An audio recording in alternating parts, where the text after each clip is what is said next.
नाही, आपण जर पाहिलं, तुम्ही जे आंदोलन बोलताय, ते आंदोलन कर्जत तालुक्यातील, जे अहिल्यानगर जिल्ह्यातील कर्जत तालुक्यामधील एक आंदोलन कशाचं होतं?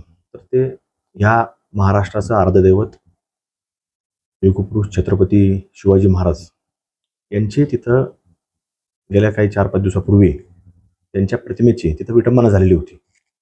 त्या घटनेच्या संदर्भामध्ये तिथं एक जमावानं कुठंतरी आपल्या हिंदू समाजाच्या लोकांना टार्गेट करून षड्यंत्रामध्ये अडकवण्याचा प्रयत्न केला.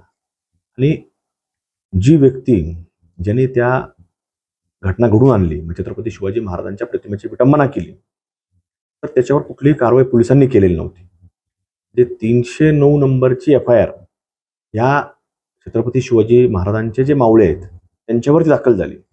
आणि त्याच्यानंतर म्हणजे आंदोलन होणार, मोर्चा होणार, रास्ता रोको होणार, तर त्या कारणानं मग त्यानंतर त्या व्यक्तीवरती केस दाखल झाली आणि आंदोलनाच्या आदल्या दिवशी त्या व्यक्तीला अटक करण्यात आली. म्हणजे हे कुठंतरी होत असताना, म्हणजे 4-4, 5-5 दिवस उलटून गेल्यानंतर त्याला अटक करायची नाही, त्याच्यावर कारवाई करायची नाही आणि हिंदू समाजाला टार्गेट करायचं. इथल्या स्थानिक जे काही पोलीस आहेत ते अशा प्रकारे करतायत. त्यामुळे ही घटना घडलेली आहे. आणि ही घटना आपण पाहतो की ज्या महाराष्ट्रामध्ये, ज्या देशामध्ये छत्रपती शिवाजी महाराजांचे पुतळे म्हणजे अगदी डिफेन्सवाले, म्हणजे मिलिटरीचं आमचं सैन्य आहे, ते जम्मू सारख्या ठिकाणी काम करतात, नोकरी करतात, तिथं सुद्धा त्यांनी पुतळे उभे केले. तिथं पुतळ्याचा सन्मान करण्याचं काम ज्यावेळेस तो सैनिक आमचा करतो, तिथं मात्र महाराष्ट्रामध्ये कुठंतरी पोलीस प्रशासन, इथं असणारं स्थानिक पोलीस प्रशासन, आपण काय सगळेच पोलीस प्रशासन म्हणू शकत नाही, पण आमचं असणारं स्थानिक पोलीस प्रशासन याच्यामध्ये कुठेतरी कमी पडतंय. इथं त्यांना छत्रपती शिवाजी महाराजांच्या बाबतीमधली कुठंतरी फार महत्व वाटत नाही, अशा प्रकारचा संदेश देण्याचा प्रयत्न या निमित्तानं करतायत. आणि म्हणून तिथं रास्ता रोको होता. आम्ही काय कुठल्याही व्यक्ती कोणत्या कारणाकरता गेलेलो नव्हतो. एक लोकप्रतिनिधी म्हणून या महाराष्ट्रामध्ये ज्या वेळेला कुठेतरी अशा घटना घडतात, तिथं जाणं, त्या लोकांना कुठेतरी लोकशाही मार्गानेच होतं. तिथं काय कुठल्याही जमावाने काही वेगळं काही केलेलं नव्हतं, ते लोकशाही मार्गाने केलेलं होतं. म्हणून या घटना वारंवार महाराष्ट्रामध्ये घडतात. आज आपण जर पाहिलं तर अहिल्यानगरमध्ये जी घटना काही दिवसांपूर्वी घडली, तर याच्यामध्ये धीरजसिंग परदेशी यांचं देखील दुर्दैव, अत्यंत दुर्दैवी घटना होती. क्रूरतेने त्यांच्यावरती हल्ला करण्यात आला, प्राणघातक हल्ला करण्यात आला. म्हणजे अगदी दुपारपासून त्या घटनेचं प्लॅनिंग करून ती घटना घडून आणली.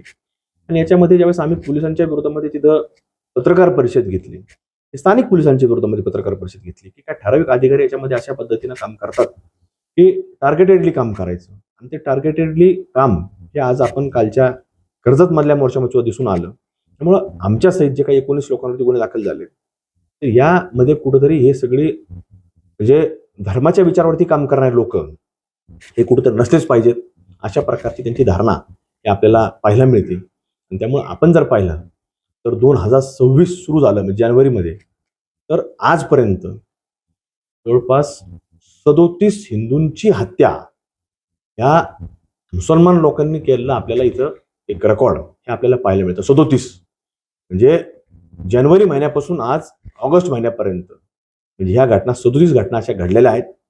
त्यामुळं ह्या सगळ्या परिस्थितीमध्ये आम्ही हे सर्व आज जे काही इथं धीरजसिंग परदेशींच्या बाबतीत जे घडलं, मुंबईमध्ये आम्ही जे पत्रकार परिषदेत बोललो, आम्ही लवकरच मुख्यमंत्री महोदय देवेंद्रजी फडणवीस साहेब यांची भेट घेणार आहोत. यांना देखील ती माहिती आम्ही वस्तुस्थिती देणार आहोत, काय घटना घडतात, कशा पद्धतीने घडतात आणि याच्यामध्ये प्रामुख्यानं कशा पद्धतीने सगळं सगळं षडयंत्र हे पुढे चाललेलं आहे. आणि त्याच माध्यमातून कुठंतरी आज सांगलीसारखी घटना आहे, की आज सुद्धा सांगलीमध्ये मला कळालं की सकाळच्याच वेळेला म्हणजे 15 ऑगस्टला सकाळी पहाटे 2 नवरा बायको जे बेळगाववरनं सांगलीमध्ये स्थलांतरित झाले होते. कशा करता? एक हिंदू समाजातील, विशेषतः मराठा समाजातील ते कुटुंब होतं आणि त्यांच्यावरती म्हणजे ते सर्वसामान्य कुटुंबातले होते, म्हणजे मोलमजुरी करणारे लोक होते आणि ते पोटा करता, उदरनिर्वाह करता सांगली जिल्ह्यामध्ये स्थलांतरित झालेले होते.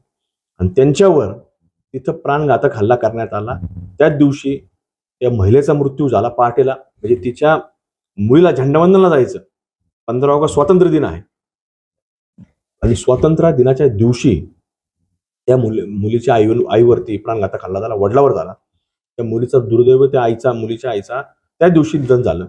आणि आज सकाळीच मला कळालं की ते जे वडील जखमी होते त्या मुलीचे, त्यांचं सुद्धा आज सकाळी निधन झालेलं आहे. म्हणजे या घटना अशा वारंवार घडतात. म्हणजे या सगळ्या बाबतीमध्ये आपण विचार करावा लागणार आहे, की इथं आमचा हिंदू समाज किंवा धर्माचं कार्य करणारे लोक हे कुठपर्यंत सुरक्षित आहेत. याच्या बाबतीत देखील आज कुठेतरी हे सगळं कार्य पुढे जात असताना, काम पुढे जात असताना सरकारपर्यंत पोहोचवावं लागणार आहे. मुख्यमंत्री महोदयांपर्यंत आम्ही पोहोचवणार आहे.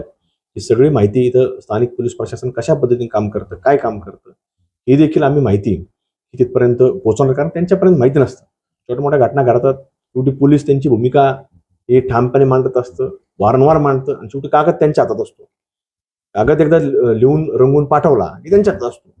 केलं का नाही केलं ते समोरच्या व्यक्तीला सिद्ध करावं लागतं. या सगळ्या वस्तुस्थिती आम्ही गृहमंत्री आणि योगायोगाने जे मुख्यमंत्री आहेत फडणवीस साहेब यांच्यापर्यंत आम्ही सगळी माहिती पोहोचू आणि आम्ही या ठिकाणी असणाऱ्या सर्वच हिंदू समाजाला खरं तर आमचं म्हणजे सांगणं असेल, उद्याच्या काळामध्ये याच्यामध्ये परिस्थिती बदल झाली नाही तर आपल्याला भविष्यामध्ये म्हणजे प्रभू श्रीरामांचं धनुष्यबाण, त्याच प्रकारे छत्रपती शिवाजी महाराजांची तलवार आणि हनुमानाची गादा ही उचलण्याकरता कुठेतरी प्रशासनाने आम्हाला भाग पाडू नये, हिंदू समाजाला भाग पाडू नये. हिंदू समाजाचा विचार करावा लागणार आहे.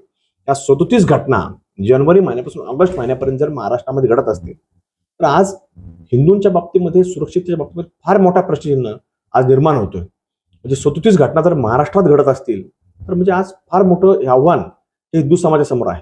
त्यामुळे आम्ही लवकरच मुख्यमंत्री फडणवीस साहेब यांची भेट घेऊ आणि ह्या सगळ्या बाबतीमध्ये कुठंतरी आम्ही त्यांच्या कानावर ह्या सगळ्या गोष्टी आम्ही घालणार आहोत. त्यामुळं ह्याच्याने असं काही नाहीये की हे सगळं कार्य कुठंतरी त्यांनी रास्ता रोकाचा गुन्हा दाखल केला म्हणजे ते कार्य थांबल, इतर अन्य कुठले गुन्हे दाखल केले म्हणजे ते थांबल. हे कार्य आज जरी मी असलो करत राहणार, उद्या मी नसलो दुसरे करत राहणार, लोक राहणार. शेवटी अशा पद्धतीनं थांबवण्याचा प्रयत्न हा म्हणजे अगदी स्वातंत्र्य नव्हतं त्यावेळेसपासून चालू होता आणि आजही तो चालू आहे. त्यामुळं ह्याच्यामध्ये ते काही कोणाच्या वाचून कुठलं काम घेतलं धर्मकार्यातलं अडणार आहे असं कदापि होऊ शकत नाही. कुणी याच्यामध्ये असं त्यांना वाटत असेल की आम्ही यांना खचू त्यांना खचू तर प्रशासनाला असं वाटत असेल, इथल्या स्थानिक प्रशासनाला आमच्या अहिल्यानगरच्या इथले स्थानिक जे अधिकारी वर्ग आहे त्यांना जर असं वाटत असेल तर मला वाटत नाही तसं होईल. त्यामुळे त्यांनी अशा घटना घडत असताना कुठंतरी आज धीरसिंग परदेशींच्या केसमध्ये मी जसं मुंबईला पत्रकार परिषद घेतली तर त्यावेळेसपासून या लोकांनी कुठंतरी आपल्याला पाहायला मिळतंय की वेगळ्या पद्धतीनं याच्यामध्ये फार लूप हॉल म्हणजे ह्या केसमध्ये देखील धीरसिंग परदेशींच्या बाबतीमध्ये फार लूप हॉल ठेवलेले आहेत. एवढे म्हणजे समोरच्या बाजूने एक वेगळं झुकतं माप दिलेलं आहे. म्हणजे आजही त्या केसच्या बाबतीमध्ये फार मोठा प्रश्नचिन्ह आजही निर्माण आहे. याच्यातले आरोपी जर आपण पाहिले तर ते वेगळ्या प्रकारचे आरोपी आहेत. ते अजूनही पोलीस सांगायला तयार नाहीत की कुठले आरोपी आहेत, कशा प्रकारे त्यांची हिस्ट्री काय. म्हणजे पहिल्या दिवसापासून पोलीस असे सांगत होते की ह्यांच्यावर कुठलीच केस नाही, पण त्यांच्यावर अत्यंत वाईट केसेस आहेत. ते पोलिसांनी लवकर जनतेसमोर जाहीर करावं की हे कुठल्या पूर्वीचे आरोपी आहेत, कोणत्या केसमध्ये आरोपी होते, हे पोलिसांनी सांगितलं गेलं पाहिजे. म्हणजे पोलीस कुठेतरी वेगळ्या पद्धतीने दिशाभूल करण्याचा प्रयत्न हे इथंच नाही महाराष्ट्रामध्ये करतायत. इथं अहिल्यानगरमध्ये विशेषतः मला स्वतःला अनुभवायला ते अनेक वेळाला मिळतं आणि त्यामुळं आज हा सगळा प्रकार आज आपल्याला घडत असताना पाहायला मिळतो.